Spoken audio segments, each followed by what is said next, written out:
천하를 호령했던 불세출의 영웅이 정작 자신의 목숨을 구걸해야 했던 비극적인 순간, 그는 과연 어떤 고뇌에 휩싸였을까요? 한나라 건국의 주역이자 유방, 소아와 함께 한나라 삼걸로 추앙받았던 인물. 하지만 영웅으로 기억되기보다 결국 토사구팽이라는 잔혹한 역사의 희생양이 되어버린 남자. 그의 마지막 선택은 과연 무엇이었을까요?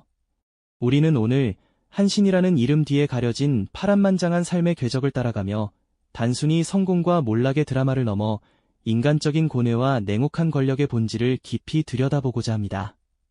수천 년의 시간을 뛰어넘어 오늘날 우리의 삶과 조직, 사회 속에서도 여전히 유효한 질문을 던지는 그의 이야기에 지금부터 귀 기울여 볼까요?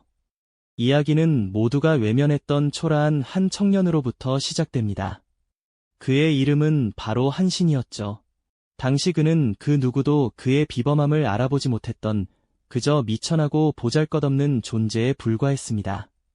주변 사람들은 그를 가난하고 능력 없는 게으름뱅이로 치부하기 일쑤였고, 심지어는 동네 건달들에게도 무시당하며 조롱의 대상이 되곤 했습니다. 그의 삶은 마치 낡은 옷처럼 해지고 찢겨 한 끼 식사조차 제대로 해결하기 어려운 고단함의 연속이었습니다. 언제나 배고픔과 싸워야 했고 남들의 무시와 멸시 속에서 하루하루를 힘겹게 버텨냈죠.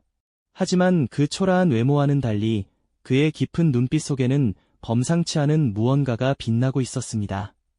마치 깊은 강물 아래 숨겨진 보석처럼 말이죠. 어느 날 시장통에서 한신은 겨우 얻어먹은 밥 한 덩이를 허겁지겁 삼키고 있었습니다. 그에게는 매일매일이 끼니를 해결하기 위한 처절한 전쟁과 다름없었죠. 그때 거친 풍모의 깡패 무리가 나타나 그를 에워싸고 조롱하기 시작했습니다. 내 놈이 비록 키는 크고 허리에 번듯한 칼을 차고 다니지만 사실 겁쟁이에 불과한 것 아니냐? 진정 사나이라면 죽음을 두려워하지 말고 나를 찔러라. 그럴 용기가 없다면 이 비열한 깡패의 가랑이 밑으로 기어가거라.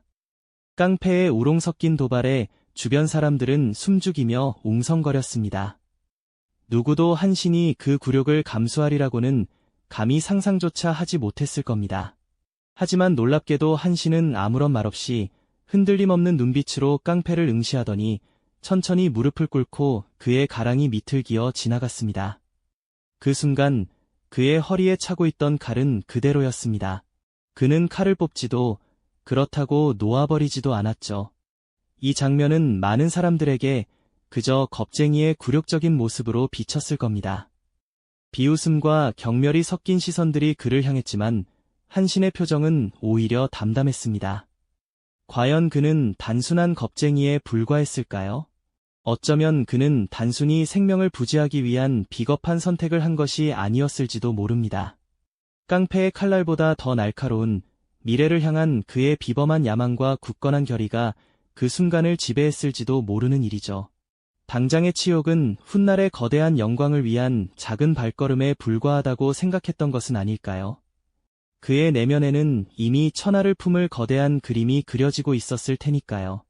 눈앞의 작은 모욕에 흔들리지 않고 더 큰 목표를 향해 나아가는 지혜로운 인내심. 그것이야말로 그를 범상치 않은 인물로 만들었던 원동력이 아니었을까요? 그는 비록 가난했지만 언제나 병법서를 탐독하며 밤을 지새웠습니다.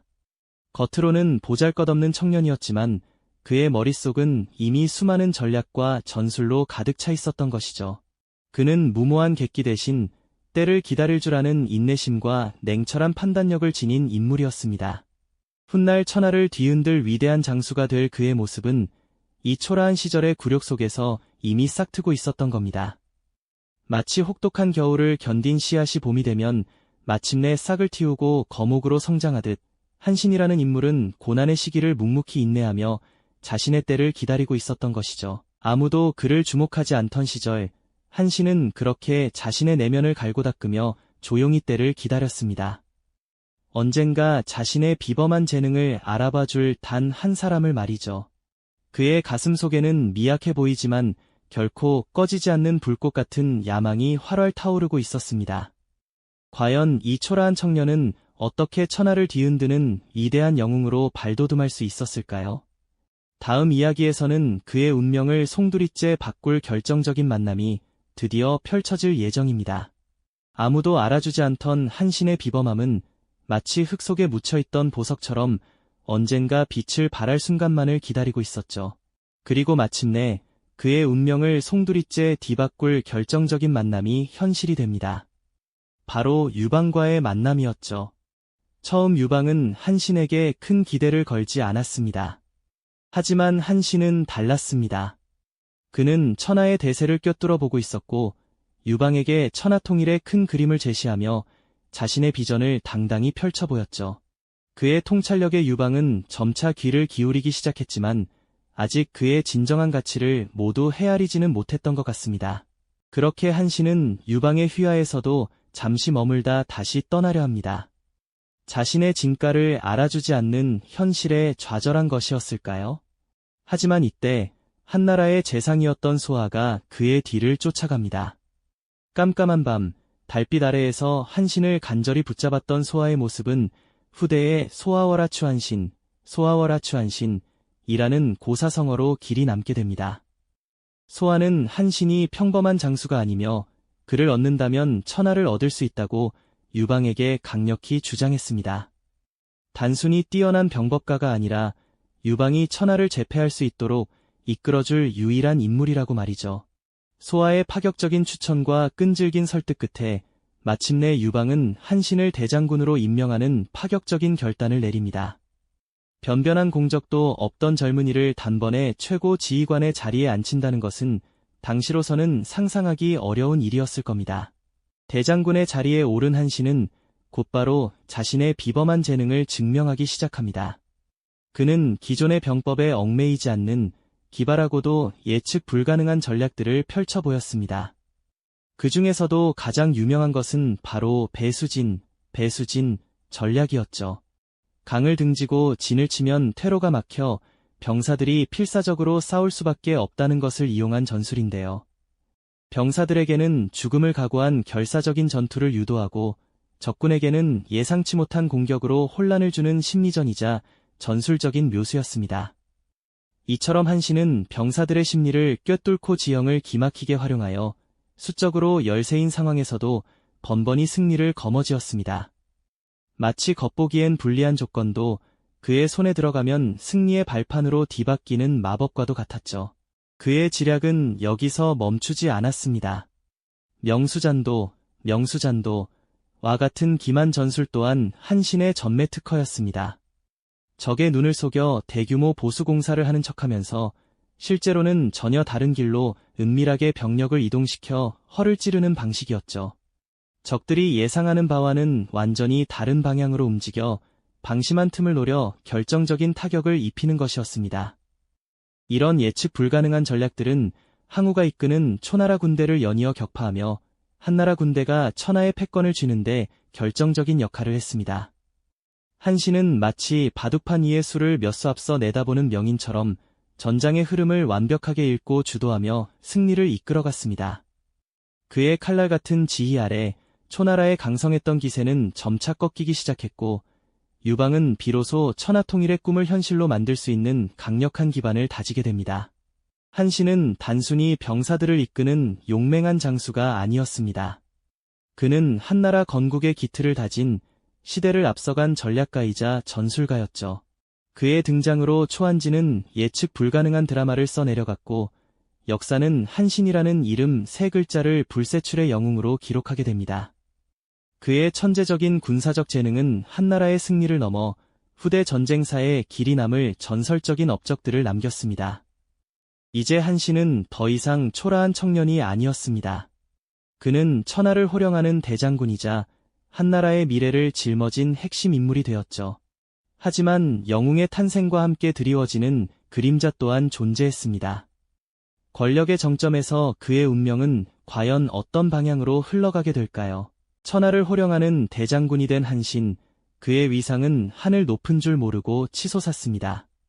한나라의 개국 공신으로서 그는 제나라를 평정하고 그 공로로 제왕이라는 막강한 자리에 오르게 됩니다. 상상해 보십시오. 한때 밥을 얻어먹던 떠돌이가 이제는 한 지역을 다스리는 왕이 된 것이죠. 그의 이름 석자는 이제 전장의 승리를 상징하는 빛나는 깃발이 되었고 병사들은 물론 백성들까지도 그를 우러러보았습니다. 유방 황제 역시 그의 공로를 인정하여 나중에는 그를 더욱 중요한 위치인 초왕으로 봉하게 됩니다. 이는 그의 군사적 재능과 정치적 영향력이 그야말로 정점에 달했음을 의미하는 것이었죠. 그는 한나라의 가장 강력한 방패이자 동시에 가장 날카로운 창이었습니다. 모두가 한신의 존재에 환호하고 그의 업적의 경탄을 금치 못하는 시기였습니다. 하지만 권력이라는 것은 참으로 묘한 속성을 가지고 있습니다. 한신이 승리를 거듭하며 명성을 쌓아갈수록 한나라의 황제 유방의 마음속에는 알 수 없는 그림자가 드리워지기 시작했습니다. 한신은 너무나도 뛰어났고 너무나도 많은 것을 가지고 있었죠.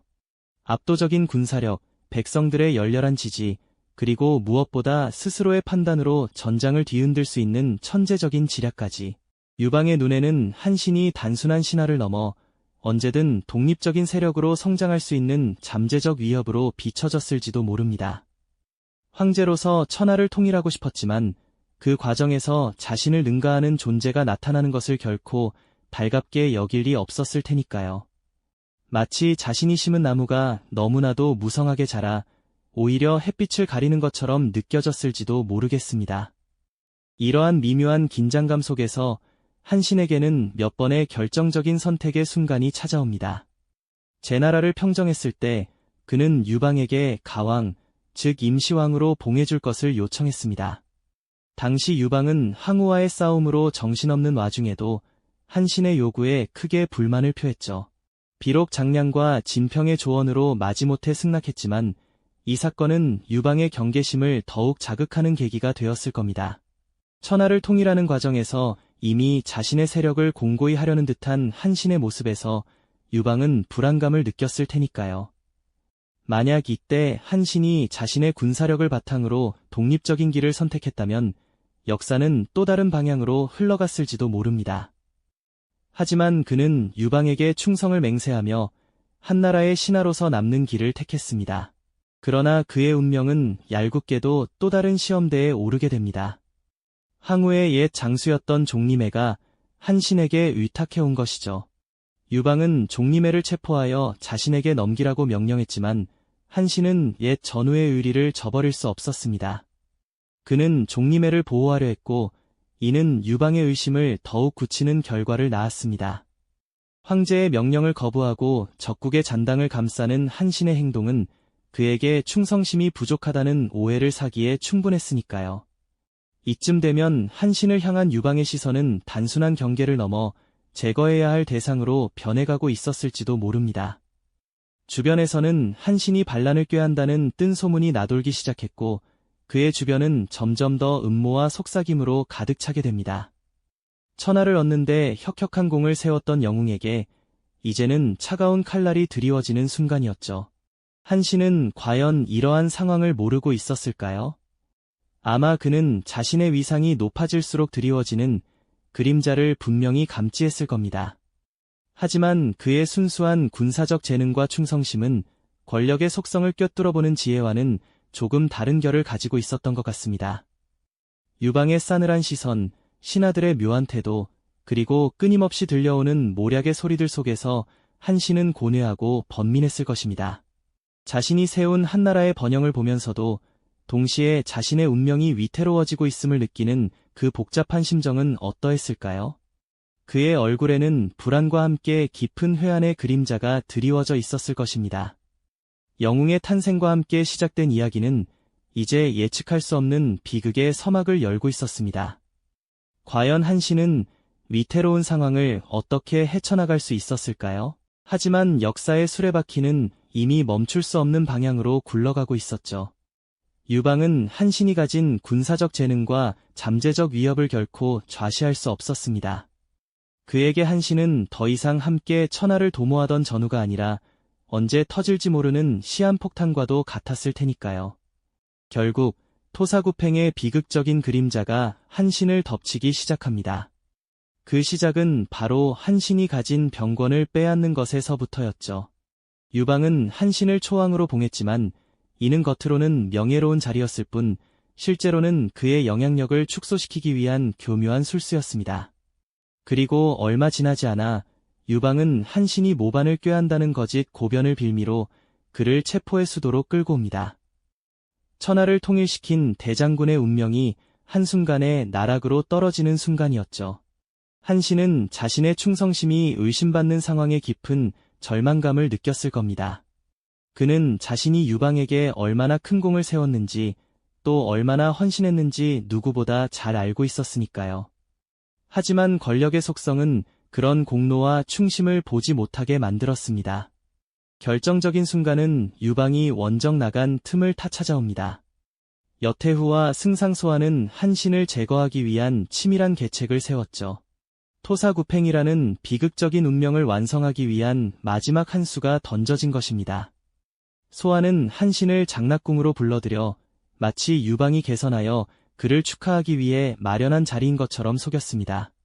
한신은 어쩌면 마지막까지도 유방의 마음속에 남아있던 일말의 정을 기대했을지도 모르겠습니다. 하지만 그를 기다리고 있던 것은 환대가 아닌 차가운 죽음의 칼날이었습니다. 장락궁에 발을 들인 순간 한신은 자신이 돌이킬 수 없는 함정에 빠졌음을 직감했을 겁니다. 국문이 굳게 닫히고 사방에서 병사들이 에워싸는 그 순간의 충격과 배신감은 상상조차 어렵습니다. 여태우는 냉혹한 눈빛으로 그를 내려다보았고 한신은 자신이 평생을 바쳐 세운 나라의 심장부에서 가장 믿었던 이들에게 버림받는 처지가 된 것이죠. 그는 아마도 이 순간 자신의 운명을 저주하고 자신이 쌓아올린 모든 것이 한낱 모래성처럼 허무하게 무너지는 것을 보았을 겁니다. 천하를 호령했던 불세출의 영웅이 정작 자신의 목숨을 구걸해야 했던 비극적인 순간 그의 고뇌는 얼마나 깊었을까요? 결국 한신은 장락궁에서 비참한 최후를 맞이합니다. 그의 죽음은 단순한 한 개인의 비극을 넘어 토사구팽이라는 잔혹한 역사의 상징이 되었죠. 토끼를 잡으면 사냥개를 삶아 먹는다는 뜻처럼 쓸모가 다하면 가차없이 버려지는 권력의 냉혹한 본질을 세상에 드러낸 사건입니다. 그의 묘비에는 아마도 수많은 사람들의 안타까움과 함께 권력의 속성에 대한 깊은 질문이 새겨졌을 겁니다. 한신은 자신의 뛰어난 재능으로 한나라를 세웠지만 그 재능이 오히려 자신의 목숨을 앗아가는 칼날이 될 줄은 꿈에도 몰랐을 겁니다. 천하를 얻는 데는 재능이 필요하지만 얻은 천하를 유지하는 데는 또 다른 지혜와 때로는 냉혹함이 필요하다는 것을 그의 삶이 여실히 보여주는 것이죠.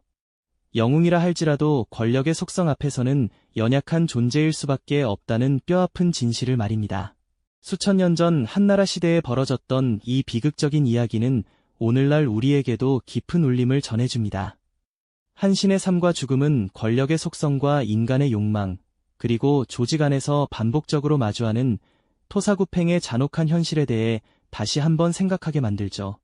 우리가 속한 사회나 조직 속에서도 때로는 능력 있는 인재가 자신의 의지와 상관없이 희생되는 모습을 보게 됩니다. 과연 우리는 이 역사 속 비극에서 어떤 교훈을 얻을 수 있을까요? 천하를 세운 영웅의 비극적인 최후를 통해 우리는 무엇을 깨달아야 할까요? 한신의 이야기는 단순히 옛날 이야기가 아닙니다. 그것은 시대를 초월하여 인간의 고뇌와 권력의 본질에 대한 질문을 끊임없이 던지는 거울과도 같습니다. 우리는 이 거울을 통해 오늘날 우리의 삶과 조직, 사회 속에서 어떤 고뇌와 선택을 하고 있는지 되돌아보게 됩니다. 재능은 빛나지만 그 빛이 너무 강하면 그림자를 들이우기도 한다는 진실을 말이죠. 오늘 우리는 한신의 비극적인 삶을 통해 진정한 지혜와 현명한 처세술에 대해 다시 한번 깊이 성찰해보는 시간을 가졌습니다. 이 영상이 도움이 되셨다면 좋아요와 구독 부탁드립니다. 여러분의 응원이 제게 큰 힘이 됩니다. 다음 영상에서도 더 유용한 정보를 공유하겠습니다. 감사합니다.